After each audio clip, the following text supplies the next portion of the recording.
안녕하세요. 꿈라디오 도윤에 오신 것을 환영합니다. 눈이 내리고 어제와 오늘 너무 추워졌어요. 여러분도 춥죠? 저는 이 추운 날에 녹음을 하다 보니 춥다는 핑계로 처음 인사를 드리게 되었습니다.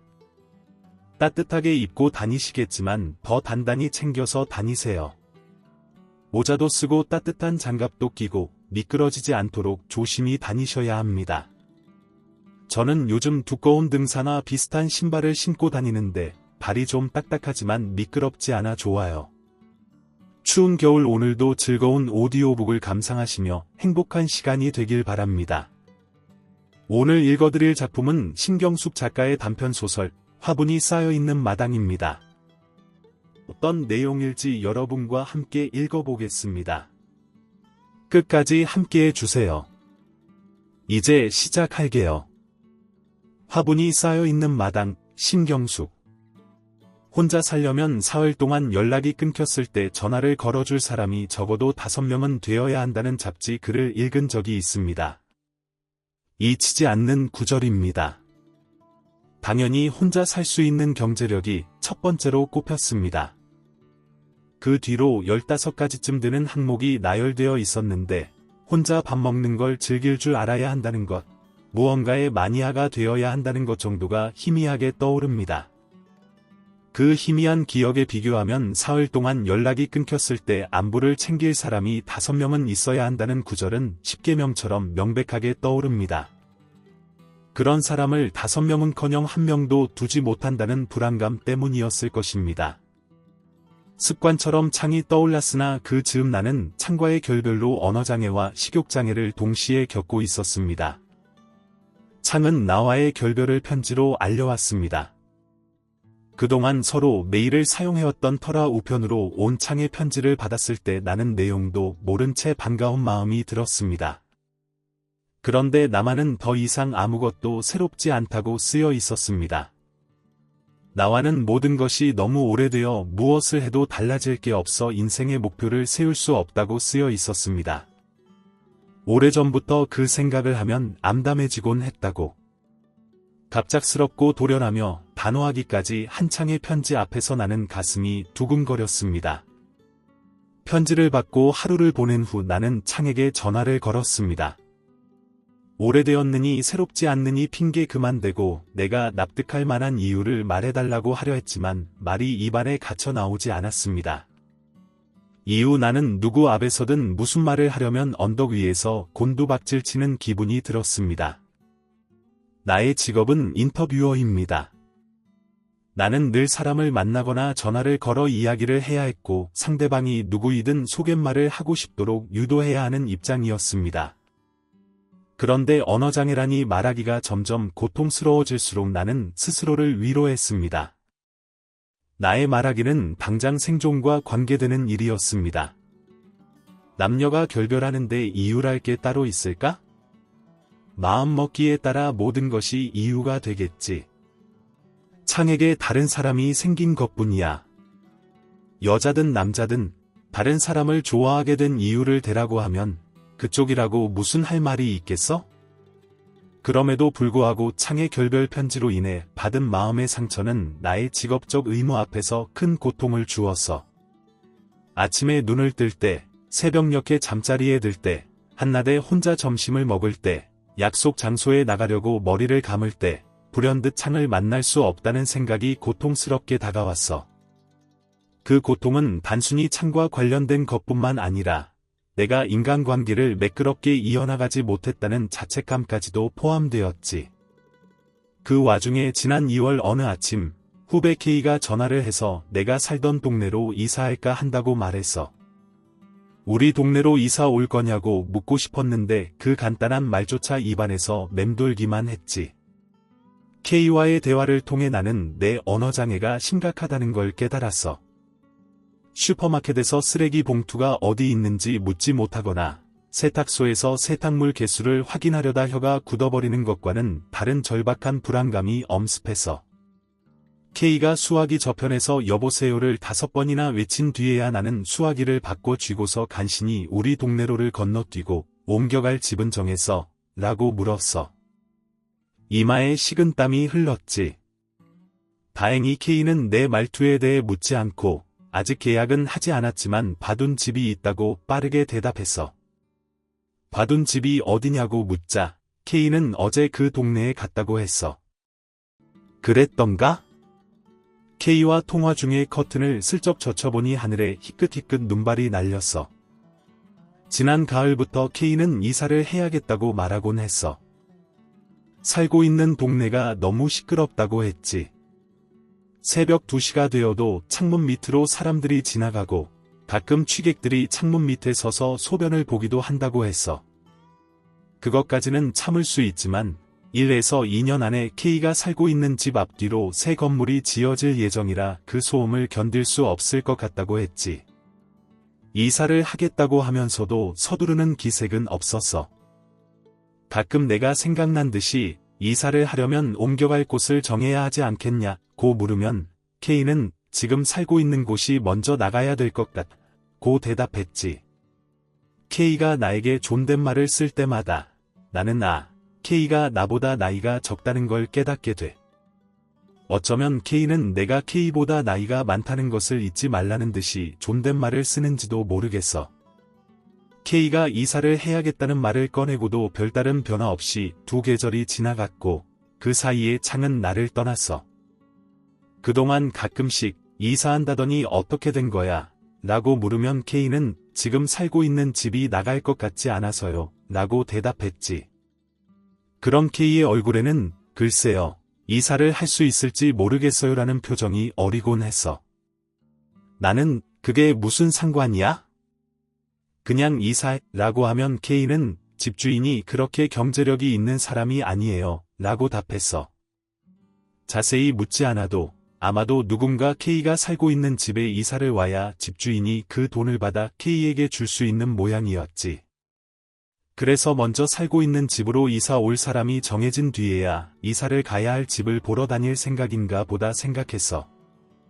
그렇게 2계절이 지나가더니 갑자기 K가 거창에서 하우스 딸기를 재배하는 사람 사진을 찍으러 다녀오느라 집을 비운 사이에 누군가 집주인과 계약을 하고 갔다고 하더군. 그래서 K도 어제 이 동네로 집을 보러 왔다고 했어. 갑자기 보름 안에 이사를 가야 할 상황이라 당황스럽다고 하더군. 어디로 이사를 해야 할지 고민하고 있는데 평소에 내가 우리 동네로 이사 와, 동네 괜찮아 라고 했던 말이 생각났다고 했어. 나는 이 동네에 15년째 살고 있어.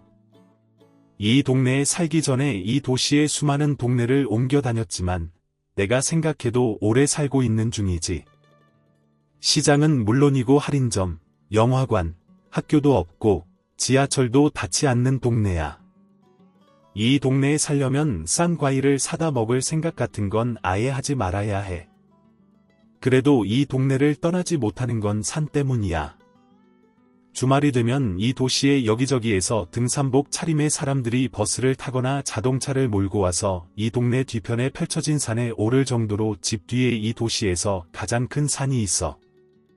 가끔 이사를 갈까 생각하다가도 비가 내린 다음날 아침에 산에 한번 올라갔다 오면 그런 마음이 싹 가셨어. 바위산이라 물 빠지는 속도가 빨라 비 온 다음 날 산 쪽으로 길을 잡고 걸으면 동네 앞까지 물소리가 가득 찼어. 흰 거품이 이는 물길을 따라 걸어다니다 보면 이 도시의 어느 곳에 이런 곳이 있을까 하는 생각이 들었지. 물은 막을 뿐 아니라 잡념으로 뒤엉킨 머릿속을 매번 씻어주는 듯했어. 이런 곳을 두고 이사를 갈까 생각했었다니 동네에게 미안한 마음까지 들었어. K가 집을 보러 온 날은 일요일이어서 부동산 소개소가 다 문을 닫았던 모양이었어. K는 허탕을 치고 돌아가는 기분을 피하려고 동네 여기저기를 돌아다녔다고 했어. 그러다가 터널 앞에 있는 부동산 소개소 한 곳이 문을 열고 있는 걸 발견해 반가운 마음에 들어갔다고 하더군. 이것저것 물어보던 중 K가 이사할 만한 마땅한 집이 없어서 실망하고 막 나오려는 참에 K가 봐둔 집을 새로 놓으러 온 남자가 부동산 소개소 문을 열고 들어왔다고 했다. K는 주춤하면서 그 사람의 이야기를 들었다고 했다. 단독주택이라는 점에 이끌렸고 작긴 하지만 방이 3개라는 점에 귀를 기울이고 있는데 마당 얘기를 하더라는 것이었다. 게다가 집세도 K가 가지고 있는 돈에서 조금만 더 보태면 될 액수여서 그 자리에서 집을 보러 간 모양이었다. 혼자 살기에는 과분할 정도로 규모를 갖춘 집이었고 마당까지 있는데 뭘 더 바라겠느냐며 계약을 하려고 한다는 것이었다. K의 말을 듣고 있다가 마당이라는 단어에 혼자 입술을 달싹거려 보았다. 마당이라 뭔가 애틋한 기분이 들기는 했다. 그래도 그렇지. 나는 힘을 내어 다른 곳은 보지도 않고 딱 한 곳만 보고 계약하는 건 좀 그렇지 않아? 라고 되물었다. 그리고는 K가 눈치채지 않게 깊은 숨을 내쉬었다. 내 말더듬 때문에 석연치 않게 여기고 있는 내 마음은 K에게 전달되지 않았을 것이다. K는 머뭇거리다가 놓치면 어떻게 해요? 보름 안에 이사를 가야 해요. 이게 연계골이라서요. 이 집에 이사 올 사람이 살고 있는 집으로는 벌써 이사 올 사람이 정해졌답니다. 라고 대답했다. 나는 그럼 계약하기 전에 집 구경이나 한번 하자고 제의했다. K가 내 더듬거리는 말투에 신경 쓰지 않는다고 생각하니 말하기가 덜 힘들었다. 봐둔 집이 어디쯤이야? 라고 물으니 요즘 이 동네의 큰 길가에 새로 생긴 거인이라는 레스토랑 옆에 골목을 따라가면 봐둔 집이 나온다고 해서 일단 K를 거인 앞에서 만나기로 했다. K가 봐둔 집으로 올라가는 길 양편에는 분양 중인 새로 지은 연립주택과 고급 빌라들이 줄지어 있었다. 이 동네에 대해서는 어느 정도 알고 있다고 생각했는데 골목 안에 이런 집들이 지어지고 있다는 것을 전혀 알지 못했다. 하긴 나는 늘 산 쪽을 향해 걸어 다녔다. 골목길의 그늘진 곳에 겨울 동안 내린 눈이 아직 그대로 남아 있었다. 그렇지 않아도 집 구경을 가는 길인데 새로 지은 골목 아래쪽의 연립주택 앞에는 구경하는 집이라는 플래카드가 걸려 있기도 했다. 새로 지은 집에 아직 사람들이 살고 있지 않았으므로 주차장까지 텅 비어 있었다. 영화 세트장을 지나가는 기분이었다. K가 봐둔 집은 새로 지은 연립주택들을 지나 새로 짓고 있는 빌라 주차장으로 들어가는 바로 앞에 있었다. 위쪽으로나 아래쪽으로나 새로 지었거나 짓고 있는 집들 사이에 K가 봐둔 집은 아주 낯설게 붉은 벽돌 담장과 검은 철대문을 지닌 채 2월의 찬 공기 속에 놓여 있었다. 아마도 제두룸이었을 것이다. 내가 제두룸이었다 라고 표현하는 것은 내가 분명 그 제두룸이를 보았는데 K는 보지 못했다고 하기 때문이다. 나는 그날 제두루미를 보았다. 봐둔 집일 뿐 K가 대문 열쇠를 가지고 있는 게 아니어서 우리는 K가 이사 오기 전까지 살고 있는 세입자가 열쇠를 가지고 오기를 대문 앞에서 기다리고 있었다. 발이 시려워서 동동거리고 있는데 K가 저기가 마당이에요 라고 말했다. 철대문 안을 들여다보며 겨울이라서일까? K를 따라 나도 들여다본 곳에는 마당이라고 보기에는 황폐한 땅이 펼쳐져 있었다. 드문드문 눈이 쌓여 있고 아무것도 심겨 있지 않은 화분들이 버려지듯 쓰러져 있을 뿐이었다. 그러다가 담장 쪽으로 심겨 있는 나무들을 보게 되었다. 향나무 두 그루를 지나쳐 대문과 가까운 나무를 엿보는데 그 나무 위에 눈 주위가 붉은 제두름이 한 마리가 앉아 있었다. 날개 쪽의 옅은 회색이 배 쪽으로 내려가면서 아주 짙은 회색을 띠고 있었다. 나는 금세 제두루미임을 알아보았다. 언젠가 K를 따라간 휴전선 근처에서 눈 속에서 먹이를 찾고 있는 제두루미를 본 적이 있었는데 그 자태가 어찌나 아름다웠던지 잊히지 않았다. 전체적인 생김새는 학과 유사했지만 동작 하나하나가 우아함을 잃지 않았다. 작은 소음에도 민감하기 때문에 당시 제두루미를 카메라에 담기 위해서 극도의 조심이 필요했다. 나는 철대문에서 얼굴을 떼지 않고 K에게 저기 좀 봐, 제두루미야 라고 했더니 K도 철대문에서 얼굴을 대고 내가 가리킨 곳을 보았다. 목련나무인 듯했다.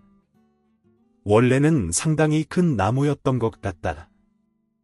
그 덩치로 보아서는 담장 바깥에서도 나무의 자태가 다 보여야 할 것 같은데 나무는 가지들이 뭉툭뭉툭 잘린 채 마당에 갇혀 있었다. 그 잘린 나뭇가지 위에 제두루미가 앉아 있었다. K가 어디 말이에요? 라고 물어서 저기 앉아 있잖아 하다가 나는 허망해졌다. 분명 긴 목과 긴 다리를 수그리고 접고 앉아 있었던 제두루미가 날아가 흔적도 없이 사라지고 나뭇가지 위가 텅 비어 있었던 것이다. 그날 나는 K와 헤어져 집에 돌아와서 새들의 비밀, 한국의 철새, 새에 미친 사람들 같은 책들을 책꽂이에서 꺼내어 책상 위에 쌓아두었다. 하마터면 K와 제두루미 일로 싸울 뻔한 여운 때문이었을 것이다. K는 여기에 무슨 제두루미냐는 투였고 나는 분명 K, 내가 언젠가 찍었던 그 제두루미를 틀림없이 보았다. 고 우기다가 나중에는 그러면 내가 헛것을 보았다는 얘기냐며 감정이 상할 지경까지 이르렀다. 뒤늦게 그 집에 살고 있던 세입자가 열쇠를 들고 올라오지 않았다면 나는 그만 성이 나서 혼자 집으로 돌아와 버렸을지도 모르겠다. K는 그로부터 보름쯤 후에 그 집으로 이사를 왔다. 나는 겨울이 가고 봄이 오는 동안 가끔 생각난 듯이 책상 위에 얹어있는 책을 펼쳐 제두루미에 관한 사진이나 글들을 찾아 읽었다. 눈 쌓인 언덕에 앉아있는 제두루미와 외발로 서 있는 제두루미, 혹은 겨울 하늘을 비상 중인 제두루미의 자태를 볼수록 그날 내가 본 K가 봐둔 집에 잘린 목련나무 가지 위에 앉아있던 그 새는 분명 제두루미였다. 그래서 이후 통화를 하다가 생각난 듯이 거기 나무에 제두루미 앉아있나 내다봐봐 그랬고 K는 끝내 포기를 못하는군요 하면서 웃었다. 분명히 거기에 앉아 있었는데 날아갈 틈도 없이 어디로 사라져버렸단 말인가. 그게 제드름이었다고 끝끝내 우길 수 없기는 했다. K의 말대로 2월의 제두루미는 파주 문발리나 혹은 강원도 철원에 있어야 했다. 인가를 찾아와 어느 집마당 나뭇가지에 내려앉는 그런 흔한 새도 아니었다. 제두루미는 희귀한 철새로 천연기념물로 지정되어 있는 새였던 것이다. 트란스바이칼리아 동부 초원의 오농강이나 만주 남부의 분지에 걸쳐 분포해 있다는 제두루미. 겨울에는 암수와 어린 새 2마리 정도의 가족 무리가 모여 수십 수백 마리의 큰 무리를 형성한다는 제두루미에 대한 글을 종종 사진과 겹쳐가며 읽으며 분명 제두루미였는데 혼자 웅얼거리는 사이 봄이 지나고 여름이 왔다. K는 사진을 찍으러 열흘 이상 집을 비우게 되면 내게 대문 열쇠를 건네주며 마당에 사흘에 한 번 물을 줄 것을 청했다. 집을 비우는 일이 잦은 K는 미안한 얼굴로 정했지만 나는 K네 마당에 물을 주러 가는 일이 은밀하고도 즐거웠다. K는 2월에 그 황폐해 보였던 마당을 상기하기 어렵게 그동안 마당을 아름답게 가꾸어 놓았던 것이다. 이 얘기는 K네 마당에 물을 주러 갔던 지난 여름밤에 관한 이야기이다. 어쩌면 그 집을 내가 처음 보러 갔을 때 뭉뚝 잘린 목련나무 위에 앉아있던 제두루미에 관한 이야기이기도 하겠다. 장마를 앞두고 K는 내가 마당을 돌볼 수 있게 그 집의 대문 열쇠를 건네준 뒤 상하이로 사진을 찍으러 떠났다. 그 무렵 나의 언어장애는 걸려오는 전화도 받을 수 없을 정도로 진행되어 있었다. 아니요라고 말해야 될 때는 더욱 그러했다. 누군가를 인터뷰해 달라는 전화를 받는 일조차 두려워졌다. 내가 할 일이 아니라고 여겨지면 정중하게 거절을 해야 하는데 나는 나도 모르게 가만히 수화기를 내려 놓아버리곤 했다. 회복이 될 때까지 쉬는 수밖에 도리가 없었다. 한 달 일해서 한 달 먹고 사는 처지에 일을 받지 못하고 있으니 불안하기까지 해서 식욕이 떨어진 데다 불면까지 찾아왔다. 나는 잠이 오지 않는 밤이면 입고 있는 파자마까지 무거웠다. 피곤해지면 잠이 올까 싶어서 옷을 다 벗어버리고 집 안을 내내 돌아다녔다. 괜히 냉장고 문을 열어보았다가 베란다에 서 있다가 물구나무를 선 채 텔레비전을 보기도 했다. 그래도 잠이 오지 않으면 이번엔 옷을 입고 놀이터에 나가 철봉대에 매달려서 밤하늘을 올려다보았다. 철봉대에 아무리 오래 매달려 있어도 잠은 오지 않았다. 손에 쇠부위 냄새가 배어 손만 씻어야 했다. 어느 날은 소읍의 어머니에게 전화를 걸었다.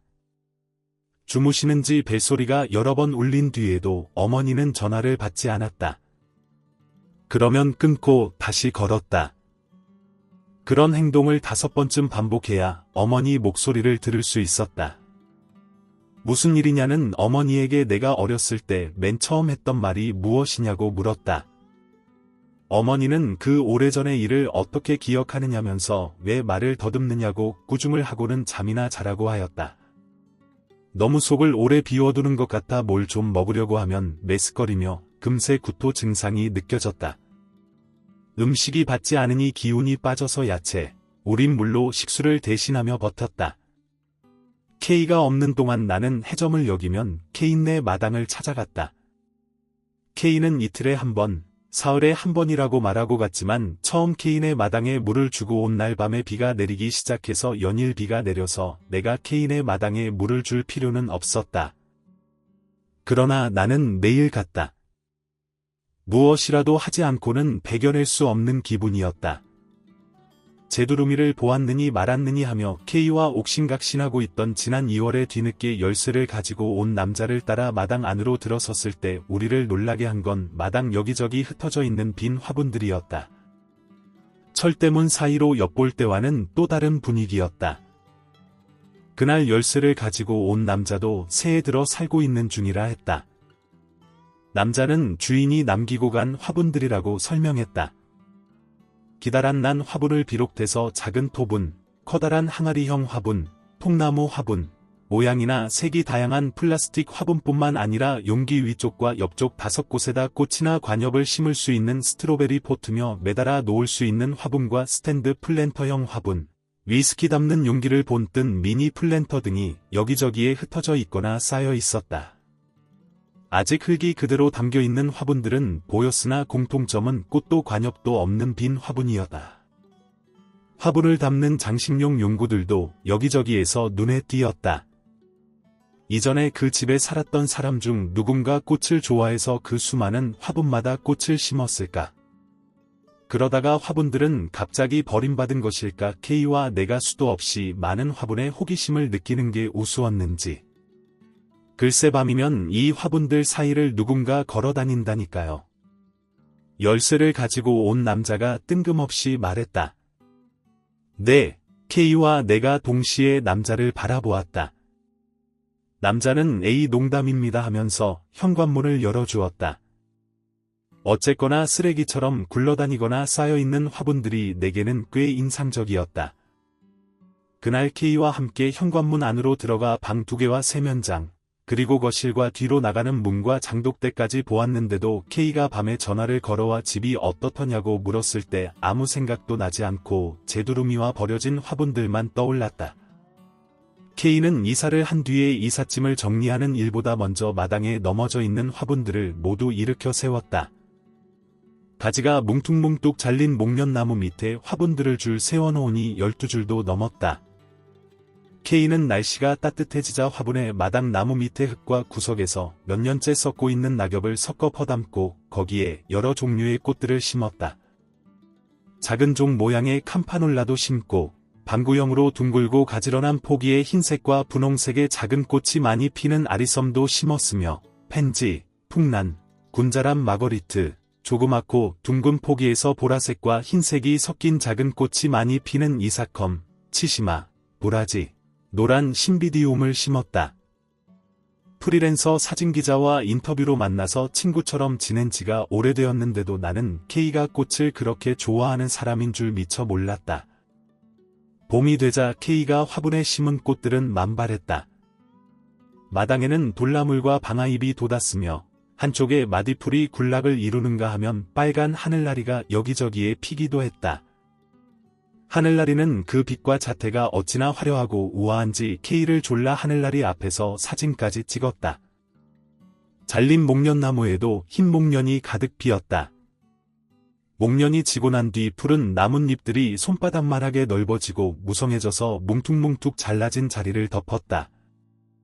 목련이 질 때쯤 K는 창문 밑에 나팔꽃도 심었다. 사진을 찍으러 갔다가 조보의 산소를 지나가게 되었다면서 기념으로 산소에서 자라고 있던 버덕을 캐와 심기도 했다. 봄꽃이 지고 난 뒤에 K는 화분에 꽃이 자며 은방울꽃, 공작 선인장 노란 나스터티움 자약이며 백일초 같은 여름 꽃들을 심었다. 그뿐인가 마당의 나무 밑에는 봄꽃이며 나리며 머위도 심었다.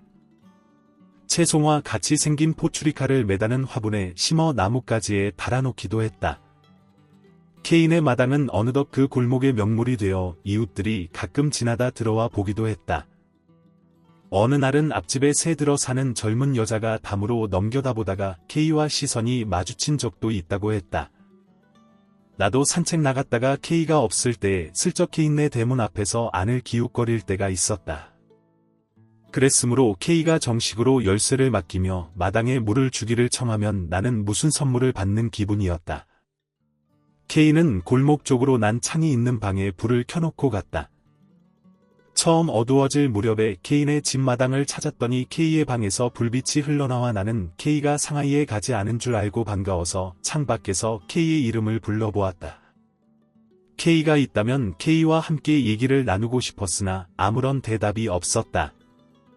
K가 없는 동안 내내 비가 내렸는데도 나는 우산을 쓰고 K네 마당에 가서 비 맞는 K네 마당을 쳐다보았다. 간혹 호스를 대고 물을 뿌리는 신용을 하거나 처마 밑에 우두커니 서 있거나 혹은 K네 거실과 마당 쪽으로 난 창문을 타고 올라가는 나팔꽃 줄기를 물끄러미 바라보다가 돌아왔다. K네 대문 앞에서 그 여자를 본 날은 오전 내내 내리던 비가 그치고 말게겐 오후가 이어지던 날이었다. 햇볕이 섞인 공기가 실내를 환기시켜주기를 기대하며 나는 집안의 창이란 창을 다 열었다. 나무가 있는 쪽에서 일제히 매미 우는 소리가 들려왔다. 침대 시트를 빨아 베란다에 널었고 뜨거운 물에 마른 행주를 적셔가며 냉장고에 냉장실을 닦아내는 동안에도 매미는 그치지 않고 울었다. 한바탕 청소를 하고 나니 비가 내리는 동안 집안 어디에서나 맡아줬던 꿉꿉한 냄새가 좀 가시는 것 같다. 해저물녘이 되어도 계속 울어대는 매미 소리를 들으며 오랜만에 이 햇볕 속에서 K네 마당의 식물들은 어쩌고 있는지 궁금해져 슬리퍼를 끌고 집을 나섰다. 조금만 걸어도 이마에 등에 땀이 배는 더운 날씨였다. 새로 지은 연립과 빌라들엔 아직도 입주하지 않은 빈집들이 그대로 있었다. 비가 내리는 중에 볕이 나는 날이면 사람 마음이 다 비슷비슷한 모양인지 빈 집을 위층에 혹은 아래층에 두고 입주해 살고 있는 사람들의 베란다에도 빨래들이 널려 있었다. K네 집에 다다랐을 때 검은 철대문이 열려 있었다. 열린 대문 앞에 한 여자가 서 있었다. 여자는 금방 눈에 띄었다. K네 집 앞에 서 있어서가 아니라 한여름의 여자는 오래되어 보풀이 일어난 흰색과 밤색이 섞인 털 스웨터를 입고 유행이 지난 동그란 뿔테 안경을 쓰고 있었던 것이다. 털 스웨터는 손으로 짠 것인지 등 쪽에 다이아몬드 문양이 정교하지 않고 약간씩 어긋나 있었다. 여자는 한여름의 털 스웨터를 입고도 추운지 입술이 새파랬다. 여자는 방금 누군가를 배웅이라도 한 것 같다. 안으로 들어서려다가 나를 보더니 안녕하세요 인사를 했다. 나로서는 처음 보는 여자였다. 나이는 40이 아직 안 되거나 아니면 한두 살 지났거나 그래 보였다. 내가 못 알아보는 듯하자 여자는 약간 겸연쩍어하며 안으로 들어가려 했다. 나는 잠깐 여자가 K의 누나라도 되는가 생각했다.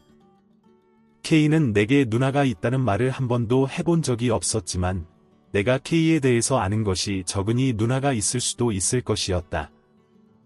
내가 의아해하면서도 미처 누구냐고 묻지 못하는 사이 여자가 K네 마당으로 들어섰다. 여자가 자연스럽게 앞장서고 오히려 내가 따라 들어간 셈이었다. 대문은 늦게 들어간 내가 닫았다. 여자는 나를 한번 힐끗 돌아보더니 거실로 통하는 현관문이 있는 계단 앞을 지나 K가 잠자는 방, 창문 앞을 지나 옆집 담 쪽으로 걸어가더니 바로 담 앞에서 옆으로 꺾어져 사라졌다. 이 집에 K 말고 또 다른 사람이 살고 있었던가? 나는 갑자기 머릿속이 복잡해졌다. 두 그루의 향나무 앞쪽으로 빨래대가 세워져 있고 거기에 이불이 널려 있기조차 했다. 내가 서 있는 곳에서 마주 보이는 담 옆으로 꺾어 들어가면 거기에도 또 방이 있는 것일까? 궁금하면 걸어가 보면 될 것인데 왠지 발걸음이 떨어지지가 않아 나는 수도가 앞에서 한참을 서성거렸다.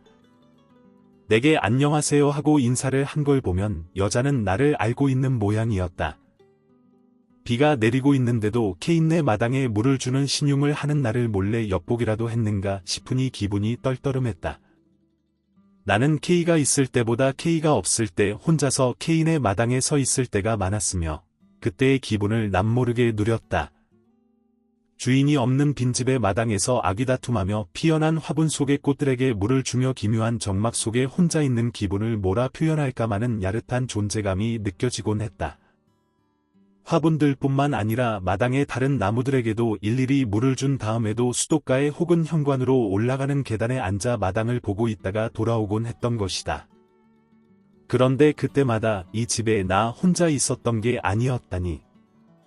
비 온 다음에 햇볕을 실컷 받은 봄꽃이나 나팔꽃, 물봉숭, 이파리들은 싱싱하고 새파랬다.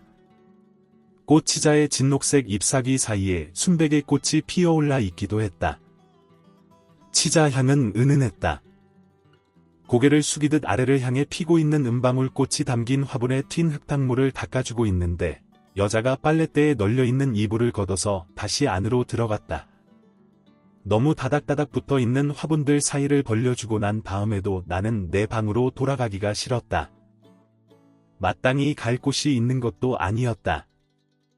서글픈 생각이 들어 K네 현관 계단에 앉아 마당을 쳐다보았다. 어느새 시간이 흘러 K가 불을 켜놓고 간 방에서 불빛이 흘러나왔다. 불을 켜놓은 방 벽과 창문을 타고 나팔꽃은 지붕 위까지 뻗어 올라가 있었다. 나팔꽃을 따라가 보니 어두워지는 저녁 하늘에 흰 구름이 넘실거렸다. 연상작용처럼 창의 얼굴이 떠올랐다. 창은 왜 나와 함께는 인생의 목표를 세울 수 없다는 생각을 했을까? 창이 쓴 결별 편지를 생각하자 나는 마음이 이루 말할 수 없이 암담해졌다. 저기요, 누군가 나를 불렀을 때 나는 흠칫 놀라서 고개를 들었다. 계단에 쪼그리고 앉아 무릎에 얼굴을 묻은 채 잠이 들어버렸나 보았다. 그 사이 시간이 얼마나 지난 것일까. 마당이 어두워져 있었다. 어둠 속에 여자가 서 있었다. 이것 좀 한 잔 마셔볼래요? 아직도 상황 파악이 잘 되지 않아 얼떨떨해 있는 내 앞에 여자가 둥근 볼을 내밀었다. 나는 아무것도 먹지 못한다고 말할 수가 없어서 얼결에 그릇을 받아들었다. 콩국물이에요. 서리태 콩을 쪄서 만든 것이라 맛이 괜찮아요. 콩국물에 얼음을 띄었는지 그새 볼을 받치고 있는 손바닥이 차가워졌다. 그쪽에 스위치를 누르면 마당에 불이 켜지는데 나는 어둠 속에서 등을 돌려 여자가 가리키는 쪽에 붙어있는 스위치를 눌렀다. 목련 나무 밑에 서 있는 가등에 불이 들어오자 갑자기 마당이 환해져 눈이 부셨다. 아래에서 불빛을 받으며 목련나무 잎사귀들은 무성하게 허공에 퍼져 있었다. 그 밑에 채송화와 손바닥만한 머위 잎들도 싱싱하게 고개를 쳐들고 있었다. 마당을 뒷배경으로 서 있는 여자는 여전히 스웨터 차림이었다. 코등에 검붉은 점이 있는 것만 빼면 별 특색이 있는 얼굴은 아니었으나 여자의 손은 험한 일에 길들여진 듯 눈에 띄게 거칠었다. 여자의 거친 손을 보자. 나는 여자가 말을 시키면 어쩌나 염려되었던 마음이 얼마간 풀어졌다. 입천장에 들러붙으려던 혀의 움직임도 자연스러워졌다. 나는 용기를 내어 말을 해보았다. 저쪽으로도 방이 있나 봐요. 그쪽이 안방이거려. 아, 그래요? 나는 이 집에 다른 사람이 살고 있는 줄 몰랐어요. 출입문이 따로 있는 줄도 몰랐고요. 얼마나 오랜만에 긴 문장의 말을 해보는 것인지 이 집 내부 구조는 복도식이에요. 현관문을 열고 들어가면 왼쪽 방을 돌아서 통로를 따라 안방으로 들어가게 되어 있는 구조였는데 지금은 통로를 막았지. 이 집에 대해서 잘 아시네요. 오래 살았으니까요. 그럼 이 집 주인에 대해서도 알겠네요. 원 주인이 꼬치를 좋아했나 봐요. 부부가 결혼을 한 뒤에 10여 년 만에 산 집이었어요. 처음 집을 가졌던 거죠. 안주인은 마당에 뿐만 아니라 집 안의 빈틈마다 꽃을 길렀어요. 굉장했어요. 마당은 물론이고 거실이 온통 화원이었으니까요. 창문 밑이며 대문턱에까지 꽃이 핀 화분이 가득했죠. 길 가다가 사람들이 꽃 향기를 맡고 안을 들여다보기가 일쑤였다니까요. 저 목련나무에서도 풍성하게 꽃이 피곤 했죠. 지금은 베어졌지만 향나무 저편으로 라일락도 있었고 옥트립도 있었어요. 안주인이 죽고 난 뒤에 바깥 주인이 베어버렸죠. 화분 속의 꽃들도 다 뽑아서 죽게 만들었고 저 목련도 베어졌으나 살아난 거예요. 왜 그랬죠? 부부 사이가 좋지 않았나 봐요? 아니, 아주 금슬이 좋은 부부였어요. 안주인이 죽은 후에 바깥 주인은 안주인이 기르던 꽃들이 화사한 화분들 앞이나 옷가지 앞에서 덧없는 표정으로 앉아 있곤 했어요.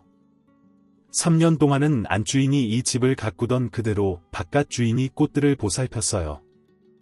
그래서 사람들은 이 집의 안주인이 죽은 줄도 몰랐어요. 이전과 똑같았으니까요. 바깥 주인의 친구들이며 친척들이 이 집에서 이사를 가지 않는 한바깥 주인에게서 안주인이 떨어지지 않는다면서 이사하기를 강요했죠. 바깥 주인은 이 집을 새를 놓기로 결정하고 밤마다 화분들을 부수었어요. 가지고 갈 수도 없고 남겨놓아 다른 사람의 손을 타는 것도 싫었겠죠. 끝끝내 버리지 못하거나 없애지 못한 것들은 화단에 묻었어요. 저기에요. 나는 마당을 가리켰다. 여자는 아니 저기에요 하면서 목련나무 밑을 지목했다. 안주인 생각이 나게 하는 것들 때문에 바깥 주인은 고통받는 것 같았어요. 나중엔 포악해졌죠. 왜 그랬을까요? 잊고 싶었겠죠. 그런다고 잊히나요? 잊히지 않아서 떠났겠죠. 안주인은 왜 죽었어요? 무슨 병이라도 여자는 대답을 하지 않았다. 나는 여자가 대답을 하지 않은 것보다 내가 더듬거리는 말투로나마 여자와 스스럼없이 대화를 나누고 있다는 사실에 혼자 놀라고 있었다. 이쪽에 탁자만 하나 있으면 그만일 텐데 여자가 가리키는 이쪽이란 K가 창문 밑에 심어놓은 허브와 나팔꽃 앞이었다. 아닌 게 아니라 그 앞은 동그랗게 빈 공간이어서 탁자를 내놓으면 좋을 것이었다. 지금도 푸른 잔디가 보기 좋게 자라고 있지만 탁자가 노딘다면 마당을 내다보며 차도 마시고 책도 읽고 밥도 먹을 수 있을 것이며 마당을 보기 위해 현관으로 올라가는 계단에 앉아 있지 않아도 될 것이었다. 여기에 어떤 탁자를 놓으면 어울릴까 자주 생각했었어요. 나는 여자를 그저 멀거니 바라보았다. K가 여자의 이 마음을 알면 어떠할까 싶었다. K는 여기가 K 마당이라고 생각하고 있는데 여자도 여기가 여자의 마당이라고 여기고 있는 것 같다. 내가 발견한 탁자가 있는데 가지러 갈래요? 어디에요? 나만 따라오면 되는데 가가 뭐요? 갈래요? K를 놀라게 해주고 싶은 장난스러운 마음이 작용해서였을 것이다. 어쩌면 K가 이 집에 저 여자도 새들어 살고 있다는 것을 말하지 않은 것에 대한 묘한 마음이 작용했던 것인지도 모르겠다. 나는 여자를 따라 나서기로 했다. 그런데 여자가 발견했다는 탁자는 내가 아는 탁자였다. K네 집으로 올라오는 큰 길 맞은편에서 언덕 쪽으로 10여 분쯤 걸어 올라가면 베이글을 전문으로 만들어 홍차와 함께 파는 가게가 있는데 여자가 나를 데려간 곳은 그곳이었다. 베이글이나 홍차 맛보다도 가게 창문 바깥에 높다란 두 그루의 백석 밑에 앉아있는 분위기가 좋아 이따금 사람들이 찾아오면 내가 데려가기도 했던 곳이었다. 가게는 아침 일찍 문을 열어 저녁 8시쯤이면 문을 닫았다. K가 처음 이 동네로 이사를 왔을 때 동네에 이것저것을 알려주려고 동네를 걸어다니다가 이곳에 왔을 때는 밤 10시쯤이었다. 문 닫힌 가게 바깥의 백송 아래 탁자와 의자는 그대로 놓여 있었다. K와 나는 밤 산책길에 공짜로 쉬어갈 때가 생겼다며 좋아했다. 발견의 기쁨이라는 표현을 K가 썼던 것도 같다. 그날 생각으로는 백송 아래 놓여있는 체리목의 2인용 탁자 아래로 밤마다 산책을 나갈 것 같은 마음이었으나 나는 그 이후로 그곳에 다시 가볼 기회가 없었다. 여자는 마치 그 탁자와 의자가 마치 자기 것이나 되는 양 의자 2개를 탁자 위에 탁탁 엎어놓더니 나에게 맞은편에서 들라고 했다. 이렇게 우리 둘이 들고 집까지 가자는 거예요. 여자는 자동차를 타고 온 것도 아닌데 그러지 않으면 무슨 수가 있나요? 하는 표정으로 나를 응시했다. 아닌 밤중에 나는 겸연쩍어져서 꼭 이걸 가져가야 하는가. 더듬더듬 투덜대면서도 여자의 맞은편에서 탁자를 만들었다. 탁자는 무겁지 않았다. 그래도 양편에서 탁자를 맞들고 언덕을 내려오는 여자들은 누구의 눈에라도 띄기 마련이라 아는 사람이라도 만나게 되는 건 아닌가. 여간 신경 쓰이는 게 아니었다. 그나마 밤이 되면 인적이 드물어지는 동네라는 생각에 조금 안심이 되긴 했다. 이상한 일은 탁자를 양편에서 들고 언덕을 내려오고 길을 건너고 다시 K의 집이 있는 골목길을 올라와 대문을 따는 동안에 우리를 쳐다보는 사람이 없었다는 것이다. 내가 만약 바라보는 사람 입장이라면 야릇한 생각이 들어 쳐다봤음직도 한데 탁자를 맞들고 있는 여자와 나를 관심을 가지고 보는 이가 없었다. 더구나 여자는 한여름 밤에 겨울 스웨터를 입고 있는 꼴인데도 내 몸은 온통 땀에 젖어 미끈거리는데 여자는 겨울 스웨터를 입고도 덥지 않은지 태연했다. 나는 방금 내려놓은 탁자 위에 엎어져 있는 의자를 끌어내리려고 털썩 주저앉았다. 나는 힘에 겨워 숨을 쌕쌕 몰아쉬는데도 여자는 힘든 기색이 아니었다. 콩국 한 그릇 더 갖다 줄까요? 여자는 현관 계단에 내려놓은 콩국물이 담긴 그릇을 보았다. 하나도 안 마셨네요. 콩국물 싫어해요.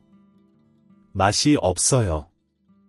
뜻밖의 여자는 집요했다. 입맛이 없어서 요새통 아무것도 먹지 못하고 있어요. 비가 내린 뒤라서일까 아니면 마당을 보고 앉아 있어서일까 여름밤의 열기 속에 뭔지 알 수 없는 쌉싸름한 냄새가 섞여 있었다. 꽃이자 향이었을까? 내가 그만 가야겠다고 하자 여자가 팔을 내저었다. 잠깐만 있어봐요. 여자는 향나무 두 그루 사이로 난 길을 따라 담장을 향해 걷다가 오른쪽으로 꺾어지더니 사라졌다. 나는 그만 가야지 하면서도 한 발짝도 뗄 힘이 없어 다시 의자에 앉아 탁자 위에 팔을 내려놓고 모두건히 마당을 보았다. 처음 보는 여자와 남의 가게에 가서 탁자와 의자를 들고 오다니 방금 한 행동에 어이가 없어졌으나 무엇에 이끌린 듯 이미 저지르고 난 뒤라 돌이킬 수도 없었다. 여자가 안에서 가지고 온 것은 앵두화채였다. 오미자물이 담겨있는 화채볼이 눈이 부시게 휘었다.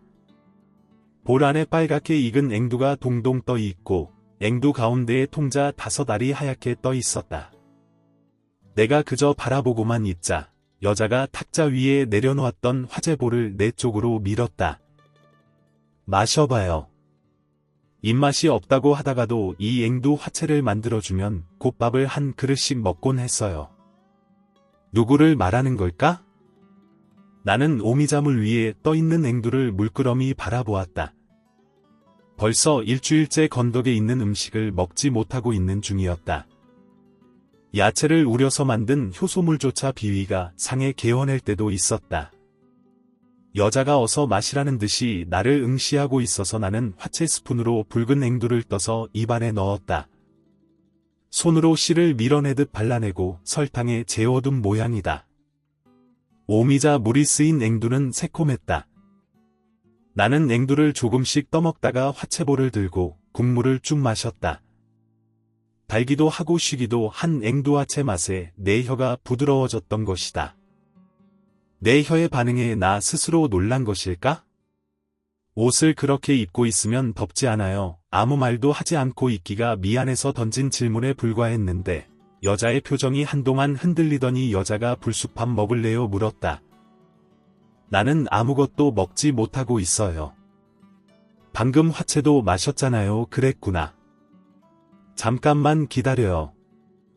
내가 말릴 틈도 없이 여자는 일어나서 내가 다 마신 화채가 담겨있던 볼을 들고 다시 향나무 앞을 지나 담장을 마주한 채 걷다가 오른쪽으로 꺾어지며 사라졌다. 화단 어디쯤 정화조가 묻혀있는 모양이었다. 무더운 여름밤 공기 속에 퍼져있는 냄새는 치자 향만이 아니었다. 나는 문득 이 집에 살던 바깥 주인이 베어버렸으나 그래도 살아남았다는 목련나무를 올려다보았다. 지난 봄 저 나무에 목련이 피었을 때는 참 귀한 모습이었다. 뭉툭뭉툭 잘린 가지 사이로 새하얀 목련이 마치 꽃꺼질 등불처럼 위태롭게 매달려 있었다. 그 꽃 사이로 뻗어있는 잘린 가지 때문에 그리 보였을 것이다. 어떤 사람이 멀쩡한 나뭇가지를 저렇게 함부로 잘라놨나 분노가 치밀 때도 있었다. 그런데 지금은 꽃이 진 뒤에 돋은 푸른 잎사귀가 하나하나 사람 얼굴만 하게 넓어져서 잘린 가지를 모두 덮고 있었다. 뭉툭뭉툭 잘린 자리에서도 꽃이 피고 잎이 돋고 가슴이 뻐근해지는데 문을 열고 나오는 여자의 기척이 느껴졌다. 향나무 앞을 걸어서 내게로 오는 여자는 소반을 들고 있었다. 소반 위에는 촛대가 놓여 있고 촛대에 꽂혀 있는 키가 작은 초에는 불까지 켜 있었다. 매우 다정한 성품을 지닌 사람인가 보았다. 여자는 소반 위에 촛대를 먼저 탁자의 중앙에 옮겨 놓았다. 주변이 촛불에 의해 은은해졌다. 소반 위의 음식들을 촛대를 빙 둘러 탁자에 내려놓는 여자의 몸짓은 나직했다. 여자가 가지무침과 백김치와 미역, 창국과 애호박, 새우젓 나물과 밭에서 좀 전에 뚝뚝 따온 것 같은 상추와 깻잎, 쑥갓과 곰취, 그리고 찐 호박잎이 담긴 바구니를 차례로 내려놓는 걸 나는 바라만 보고 있었다. 쌈들이 담긴 바구니 옆에 강된장을 넣고 공기에 소복하게 담겨있는 현미와 차조와 강남공이 섞인 밥그릇 옆에 국그릇을 내려놓으며 여자가 오이 무름이에요 말했다. 오이 무름 소반 위의 것들을 탁자 위에 다 옮겨놓고 여자는 소반을 잔디 위에 내려놓고선 내 맞은편 의자에 앉았다. 여자가 부산하게 움직이는 동안 내가 한 일이란 겨우 수저를 한 벌은 여자 앞에 한 벌은 내 앞에 놓는 것뿐이었다. 산들바람이 부는지 목련나무 잎새가 수수수 흔들리는 것 같더니 탁자 위의 촛불도 흔들렸다. 여자와 나의 그림자도 흔들렸다. 요리를 잘하나 봐요 그랬지요. 나는 눈앞에 펼쳐져 있는 음식들을 바라보며 무슨 말을 더 하려다가 그만두었다. 먹어봐요. 내가 멈칫거리자 여자는 내 밥그릇 옆에 오이 무름 그릇을 내 앞으로 더 밀어주며 떠먹어봐요. 밥맛이 날 거예요. 속삭였다. 오이 무릎은 나는 처음 보는 국이었다.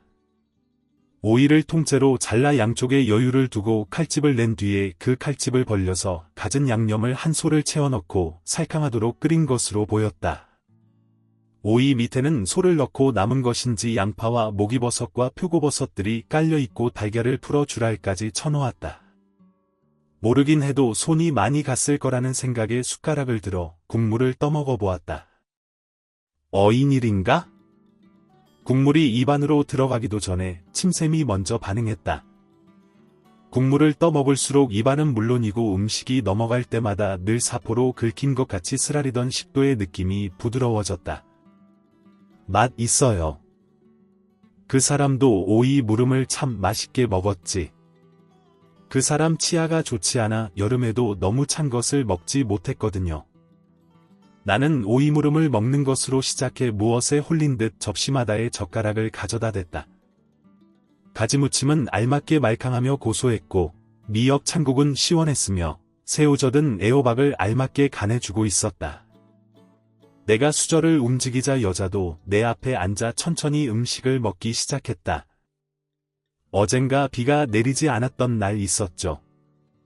그제 아니에요. 시간이 너무 빨라요. 봄인가 했더니 여름이고 곧 가을이 오겠죠. 여자가 내 말을 받아 가을이 오겠죠 했을 때 나는 여자 앞에서 처음으로 웃었다. 그날 어머니에게서 전화가 왔었어요. 그렇지 않아도 어머니의 안부가 궁금하던 참이었어요. 나는 갑자기 여자와 얘기를 나누고 싶은 욕망으로 얼굴이 붉어질 지경이었다. 며칠째 어머니와 연락이 되지 않았었거든요. 어머니의 목소리는 푹 잠겨 있었어요. 나는 어머니가 어디 아프신가 싶어서 목소리가 왜 그러느냐고 물었죠. 어머니의 잠겼던 목소리가 갑자기 울음소리로 바뀌었어요. 외삼촌이 갑자기 돌아가셨다고 하더군요. 연락이 되지 않았던 동안 외삼촌 장례를 치렀다는 것이에요. 왜 내게는 연락을 하지 않았는가 하는 생각이 순간적으로 스쳐 지나갔지만 나는 외삼촌이 돌아가셨다는 사실이 우선 믿어지지 않아서 외삼촌이 어디 아팠어요? 되물었지요. 어머니는 수화기 저편에서 아파서가 아니라 갑자기 돌아가셨다고 했어요. 어머니가 살고 있는 소읍의 시장에서 외숙모는 생선가게를 하고 있었어요. 외삼촌은 그동안 도시로 나가 십장일을 보다가 2에서 3년 전부터는 그 소읍으로 돌아와 살면서 외숙모를 돕고 있었죠. 그날 외삼촌은 삼계탕이 먹고 싶다고 하면서 닭을 사서 자전거 뒤에 싣고는 외숙모에게 집에 가자고 했다고 어머니가 그러더군요. 외숙모가 아직 정리할 일이 남아서 외삼촌에게 먼저 집에 가 있으면 곧 따라가겠다고 했다네요. 언제부터인가 일주일에 한 번은 외삼촌이 자전거를 타고 어머니를 찾아와서 점심을 먹으며 이런저런 얘기를 하다가 간다고 그 전에 어머니에게 들었다. 어머니가 외삼촌을 오빠라고 부를 때마다 나는 누구를 말하는가 하고 한참씩 생각하곤 했다. 어머니는 다 늙어서 오빠와 갖는 일주일에 한 번씩의 점심시간이 뿌듯한 듯했다. 내가 무슨 얘기를 하는데요? 물으면 어머니는 옛날 얘기를 한다 그랬다. 옛날 얘기요 되물으면 그래 어머니 얘기도 하고 언니 얘기도 하고 옛날에 우리가 어렸을 때 살았던 집에 대한 얘기도 한다. 어머니의 어머니라면 나의 외할머니이다. 어머니의 언니이면 나의 이모이다. 모두들 돌아가신 분들이다. 어머니와 외삼촌이 나누는 죽은 사람에 대한 얘기들. 나는 늙은 어머니가 늙은 오빠인 외삼촌과 마주 앉아 점심을 먹고 얘기를 나누는 모습을 상상해 보려고 애썼으나 떠오르지 않았다. 외숙모가 곧 뒤따라 그 소에 새로 생긴 아파트에 도착해서 보니 외삼촌의 자전거가 아파트 현관문 뒤에 잘 세워져 있었다고 해요. 초인종을 눌러도 문을 열어주지 않아 열쇠로 문을 열고 들어갔더니 식탁 위에 외삼촌이 방금 사간 닭이 덩그마니 놓여 있었다고 해요. 사람의 기척이 느껴지지 않아 외삼촌을 부르다가 방문을 열어보았더니 외삼촌이 아주 편안하게 누워 있었다고 해요. 잠이 들었나 싶어 돌아서다가 아무래도 이상해 방 안으로 들어가 보았더니 외삼촌이 그야말로 잠자듯이 죽어 있었다는군요. 어머니가 사는 곳과 외삼촌이 사는 아파트와는 오토바이를 타고 가면 불과 5분 거리였다. 외숙모의 전화를 받고 동네 사람이 모는 오토바이를 얻어 타고 외삼촌 댁에 도착했더니 그때껏 외삼촌 몸이 따뜻했다고 했다. 병원으로 실려간 외삼촌의 사인은 심장마비였다. 영안실로 실려가는 것을 그럴 리가 없다고 몸이 따뜻하니 자고 있는지도 모른다고 있다가 일어날지도 모르니 조금만 기다려보라고 내가 막았다면서 어머니는 울었다. 곧 일어날 것만 같았는데 외삼촌의 늙은 몸은 차갑게 식어갔다고 했다. 어머니는 불쌍한 오빠 하면서 또 울었어요. 나는 수화기를 든 채로 뭐라 할 말이 생각나지 않아 멍하니 앉아만 있었네요. 숨을 고른 어머니는 외삼촌이 김장김치 묵은 것을 좋아해서 돌아가시기 전 점심을 먹으러 왔을 때 땅속에 묻어놓아 그때껏 싱싱하게 남아있던 묵은 김장김치를 김치통에 퍼담아 주었다는데 그것도 다 먹지 못했더라면서 어머니는 또 울었지요. 외삼촌이 돈이 없어 보여서 이따금 어머니가 5만 원을 주면 외삼촌은 내가 동생한테 돈을 다 받네 하면서 받아가곤 했대요. 서울에서 외사촌들이 보내오는 돈을 고스란히 적금 들고 있는 걸 알고 난 뒤에 미운 마음이 들어 이후로 한 번도 외삼촌에게 돈을 주지 않았던 것을 어머니는 후회했어요. 우는 어머니에게. 그런데 왜 내게는 아무도 외삼촌이 돌아가셨다는 연락을 해주지 않았느냐고 물을 수가 없더군요. 서울에서 나만 빼고는 모두들 내려왔다고 하더군요. 어머니는 울면서도 외삼촌이 쓰던 방 서랍 속에서는 외숙모 앞으로 들어놓은 1,000만 원짜리 적금 통장과 외삼촌 앞으로 들어놓은 1,500만 원짜리 적금 통장 등이 나왔다면서 그렇게 돈을 모아놓으면 뭐 하느냐고 죽으면 그만인데 하며 또 울었어요. 그날 어머니는 나는 이제 누구와 얘기를 한다냐 하면서 계속 울었다. 나와 얘기해요. 어머니 더듬거리며 우는 어머니를 달랬다. 어머니는 울다 말고 그런데 너는 왜 말씨가 갑자기 그러냐 걱정했다. 이후 어머니는 내게 전화를 걸어서 외삼촌 얘기를 끝도 없이 했다. 외삼촌이 젊은 시절 다녔던 양조장에 대한 이야기, 읍내로 나가 쌀집을 차렸던 얘기, 그러다가 다 망해먹고 도시로 떠났을 때의 얘기들. 외삼촌 때문에 음식을 못 먹었던 거예요. 그건 아니에요? 나는 아니라고 대답하다가 멈칫했다. 여태 여자에게 말을 하던 나의 모습을 되감기 하듯 돌이켜보았다. 되감기 속에 나는 처음 보는 여자 앞에서 어느덧 조금도 더듬지 않고 잘잘잘 어머니와 외삼촌 얘기를 하고 있었다. 음식을 먹는데 언제 장애를 느꼈었냐는 듯 얘기를 하는 도중에 호박잎쌈까지 싸먹고 있었다. 스스로 놀라며 고개를 들었을 때 K의 지붕을 타고 넘어간 나팔꽃들이 한순간에 피고 있었다. 나팔꽃은 지붕 윗뿐 아니라 창문 벽 쪽에서도 투둑 피어났다. 목련나무에 새가 날아앉아 출렁거리는 것 같아 목련나무 쪽을 쳐다보았으나 무성한 잎새가 여름 밤 하늘을 향해 시원하게 뻗어 있을 뿐 거기엔 아무것도 없었다. 여름밤 하늘엔 별들이 가득 떠 있고 산들바람을 타고 마당의 치자향이 은은히 코끝에 맡아졌다. 오래전에 헤어진 사람을 우연히 만나 날이 새도록 얘기를 하고 싶은 그런 밤이었다. 그 밤 이후로 비가 그치고 무더위가 시작되었다. 가만히 앉아 있어도 등에 땀이 흘렀다. 해저물녘에 몇 번 K의 마당에 물을 주러 갔지만 그 밤 이후로 여자를 다시 만날 수가 없었다. 그 밤 이후로 나는 말도 자연스럽게 했고 밥도 잘 먹었다. 고마운 마음에 내가 여자에게 저녁밥을 한번 살까 싶어 약속을 정하려 했으나 여자를 만날 수가 없었다. K네 마당에 올 적마다 향나무 밑을 걸어 담 쪽으로 가다가 오른쪽으로 꺾어 가본 곳에는 안으로 문이 굳게 닫혀 있었다. K가 돌아오는 동안 나는 지난날 창에게서 받은 편지와 내가 창에게 썼던 편지들을 꺼내서 날마다 한 줄 한 줄을 읽었다. 어머니가 살고 있는 소읍에서 중학교를 졸업하고 내가 먼저 이 도시로 나오게 되면서부터 창과 내가 주고받았던 편지는 라면 상자 2개를 빼곡하게 채우고 있었다. 읽어도 끝이 나질 않았다. 창은 편지를 매우 잘 썼다. 남자 글씨 같지 않게 동글동글하고 귀여운 글씨체로 그 소읍에서 벌어지는 온갖 얘기들을 써보내곤 했다. 그러면 나도 정성 들여 창희에게 답장을 써서 보냈다. 내 시야에 걸려드는 이 도시 풍경 하나하나를 창녀에게 보낼 편지에 쓰다 보면 어느새 날이 새곤 했다. 그때의 편지들을 읽다 보니 그 시절 창에게 편지 쓰는 일로 나는 낯선 도시에서 맞이한 사춘기를 견뎌냈다는 생각이 들었다. 대학생이 된 후 같은 도시에 살게 되었을 때 우리는 그동안 내왕했던 편지를 각자 챙겨와서 창이 다니던 학교 잔디밭에서 받고 읽었다. 그날 우리는 이 다음에 우리가 늙게 되면 우리들이 주고받은 편지로 문집을 만들자고 약속했다. 그때까지 편지 보관을 내가 하기로 하면서 행복감에 젖었던 기억이 났다. 이제는 부질없는 약속이 되어버린 셈이다. 편지를 읽는 동안 창이 마지막으로 왜 메일을 이용하지 않고 편지를 썼는지도 알 것 같다.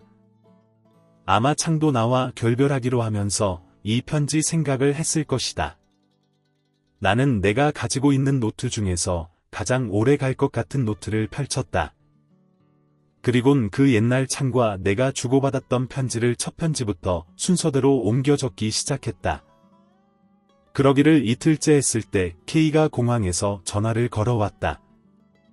여행 중에 어깨에 메고 다니는 가방을 소매치기 당했다고 했다. 그 가방에는 카메라 렌즈와 열쇠, 등속이 들어있었다고 했다. 말하자면 돌아오긴 했으나 열쇠를 잃어버려 집에 들어갈 수 없으니 내게 주고 간 대문 열쇠를 받았으면 하는 얘기였다.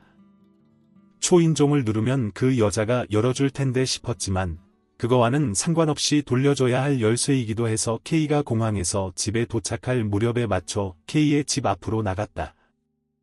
검은 철대문은 굳게 잠겨 있었다. 안을 들여다봤지만 아무런 기척이 없었다. 내가 K를 기다리며 철대문 앞에 10여 분쯤 서 있었을 때에야 저 아래에서 여행 가방을 끌고 오는 K가 보였다. 마주 내려가 보려고 하는데 목련나무 가지가 출렁거리는 기척이 나서 나는 철대문에 얼굴을 대고 목련나무를 쳐다보았다. 거기에 내가 K네 집에 처음 와봤을 때 보았던 제두루미가 외발을 들고 긴 목을 나뭇잎새에 얹고 앉아 있었다. 나는 K를 향해 빨리 오라고 손짓을 했다. 내가 빨리 손짓을 하니까 K도 급하게 달려왔다. 여행 가방 바퀴가 시멘트를 긁는 소리가 달달달 요란했다. 저기 좀 봐. K가 내게 인사를 할 틈도 없이 나는 K를 철대문에 붙어 서게 했다. 문을 열면 제두루미가 날아가 버리고 없을까 봐 문을 열지도 못했는데 K가 왔을 때 제두루미는 또 사라지고 없었다. 푸른 목련나무 잎새만 여름 햇볕 속에 흔들리고 있었다. K는 뭘 보라는 거냐며 표정으로 나를 마주 보았다. 저기에 제두루미가 앉아 있었거든. K는 제드름이라뇨? 라고 묻지도 않고 이제 말 안 더듬네요. 딴전을 피웠다. 2번씩이나 나 혼자 제두루미를 보았다고 우기는 꼴이었다.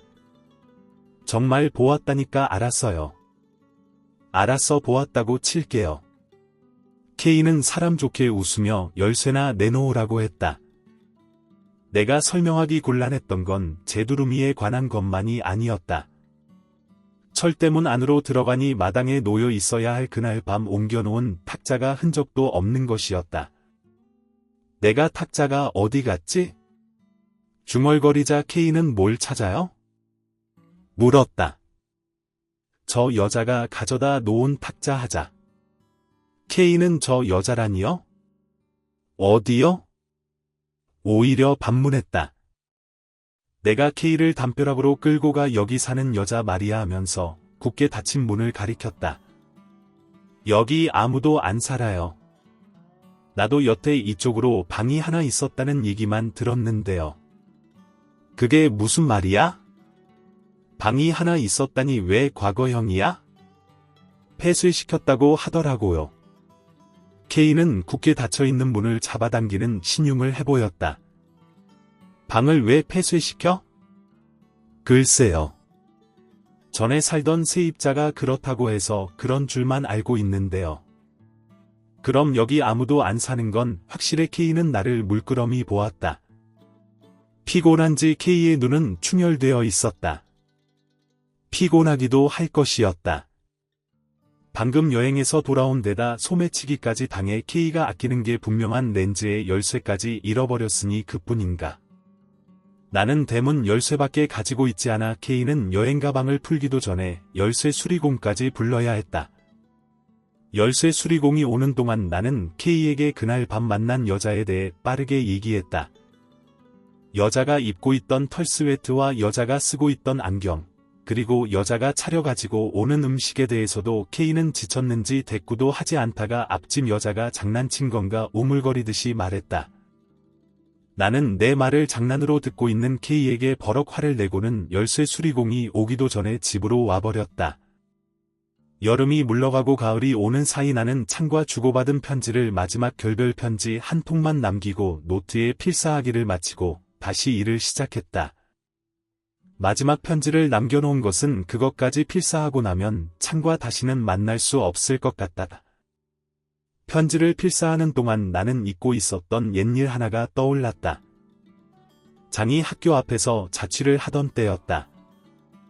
그때도 여름이었던 것 같다. 어렴풋이 비가 오래 내렸었다는 생각이 나는 걸 보면 장마 중에 어느 날이었을 것이다. 창에게 종일 전화를 걸어도 받지 않았다. 창이 이사를 한 뒤라 창의 집 위치도 정확히 모르고 있던 때였다. 나는 창을 찾아가 봐야겠다고 생각했다. 그때 창과 나는 아침 저녁으로 전화통화를 하고 있던 때라 갑자기 연락이 되지 않는 게 불안했다. 그 전에 자취하던 집 근처라고 했으니 무작정 뒤져볼 생각이었다. 다행히 그 전 집주인이 창이 새로 이사한 집 위치를 알고 있어서 나는 그 긴 골목을 돌고 돌아 창을 찾아갔다. 습기가 많은 방의 창은 탈진해서 누워 있었다. 연탄가스를 마신 듯 했다. 주인 여자와 함께 정신을 못 차리는 창을 병원으로 옮기고 나서 얼마나 가슴을 졸였었는지 창은 텔레파시가 통한 거라고 했다. 자신은 죽어가면서 나를 간절히 불렀고 내가 그 발신음에 반응한 거라고 그때는 웃고 말았지만 이제 와서 새삼 그랬을지도 모른다는 생각이 들었다. 여하튼 어머니가 해점을 여기고 신새벽이고 아무 때나 전화를 걸어서 외삼촌에 대한 얘기를 30분씩, 40분씩 늘어놓는 것만 빼면 창이 빠진 나의 일상은 다시 이전대로 돌아갔다. 어느 날인가 K와 밤 산책 중에 언덕 위의 베이글 가게에 들러보았다. 백송 미트의 탁자와 의자가 체인으로 묶여 있었다. 그게 증거라도 되는 듯 K에게 이것 봐, 또 누가 훔쳐갈까봐 묶어놓은 거잖아 했을 때 K는 뜬금없이 자기가 상하이에 가 있는 동안 마당을 들여다보던 앞집 여자가 이사를 갔다는 이야기를 했다. 그러던 어느 날 K가 시간이 괜찮으면 집에 좀 들러달라는 전화를 걸어왔다. K의 목소리는 평소답지 않게 가라앉아 있어서 두 통의 전화를 기다릴 일이 있었지만 자동 응답기를 눌러놓고 K에게로 갔다.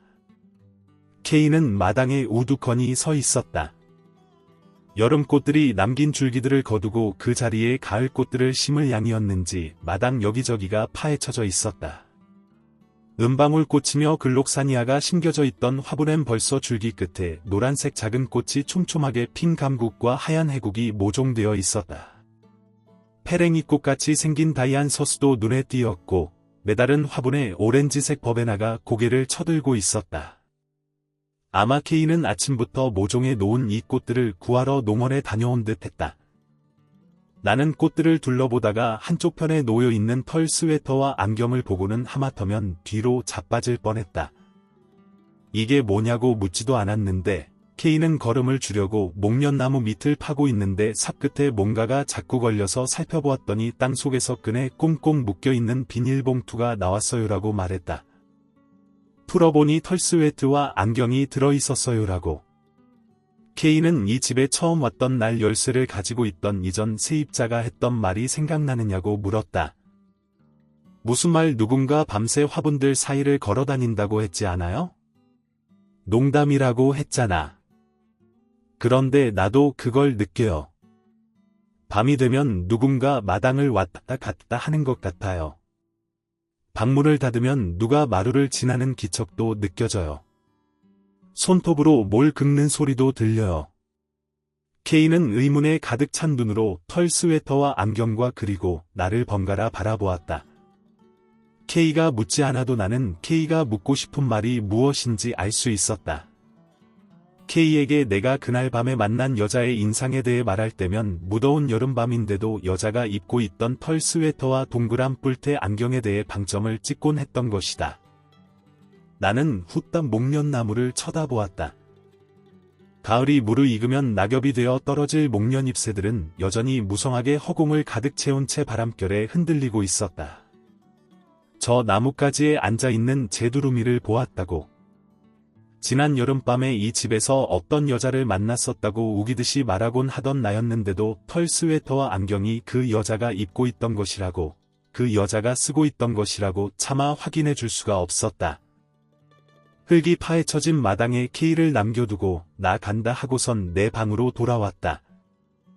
기다렸다는 듯이 전화벨을 울렸다. 어머니였다. 어머니는 전화를 걸어서 전에 내가 질문했던 것에 대한 대답이 떠올랐다고 했다. 무슨 말이냐고 물으니 내가 어렸을 때 처음으로 길게 했던 말은 엄마 배고파였다고 했다. 나는 앉는 것도 늦대였고 기어다니는 것도 늦대였고 서는 것도 늦된 아이였다고 했다.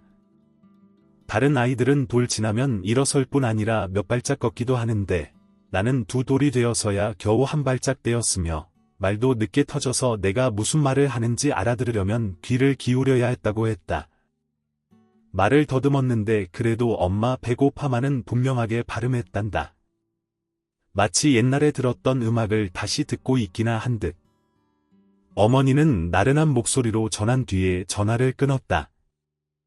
내가 분명하게 발음했던 말이 아니라 내가 처음 했던 말이 무엇냐고 물었는데 어머니는 두 가지를 하나로 생각하고 있는 듯 했다.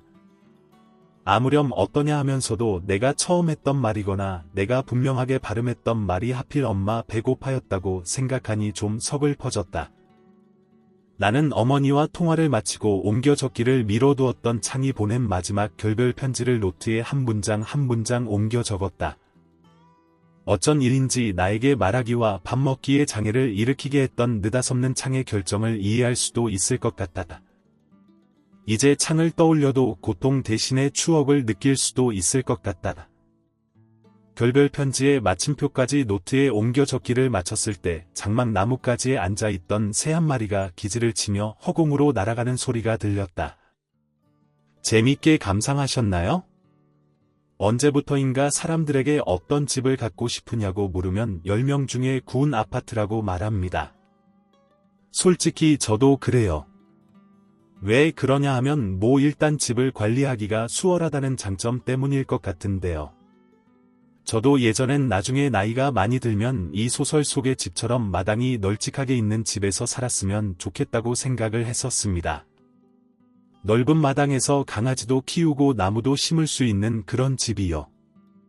그런데 만약에 누군가가 이미 예전에 누군가가 짓고 살던 집에 나중에 그 집을 사서 들어가서 산다고 할 때 그 집의 주인만이 알고 있던 비밀스러운 사연이 있는 비밀스러운 공간이 있다면 어떨까요?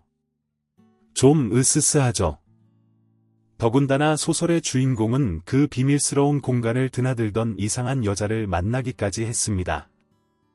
그리고 심지어 그 여자가 만들어주는 음식을 먹고 말을 더듬는 장애가 말끔하게 사라져 버립니다. 잠겨있던 방에 있는 여자는 누구였을까요?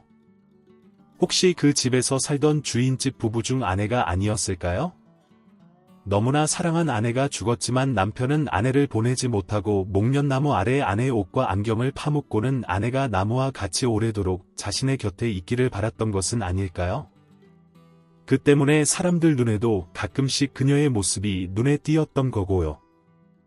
결국엔 그 주인공도 그녀를 직접 만나서 이야기를 나누기까지 한 것이네요. 생각하면 좀 으스스하죠. 딱 여름밤에나 일어날 법한 이야기였습니다. 덕분에 주인공은 연인이었던 창과의 헤어짐을 이젠 담담하게 받아들일 수 있게 되었습니다. 말을 더듬는 장애도 음식을 못 먹는 장애도 사라진 것은 연인과의 헤어짐을 담담하게 받아들였다는 그런 의미가 아닐까 싶습니다. 이젠 편안하게 글을 보내줄 수 있을 것이라는 의미겠죠. 정말 한여름밤에 여러분들께 읽어드렸으면 딱 좋았을 작품이었죠. 조금 아쉽게도 추운 겨울날에 읽어드렸네요. 그래도 끝까지 잘 들어주셔서 감사합니다. 이상 파피루스의 아주 주관적인 감상평이었고요. 지금까지 신경숙 작가의 화분이 쌓여있는 마당을 읽어드렸습니다. 저는 행복한 책 읽기 파피루스의 책 읽는 하루였습니다. 다음에 뵐 때까지 건강하시고 행복하세요.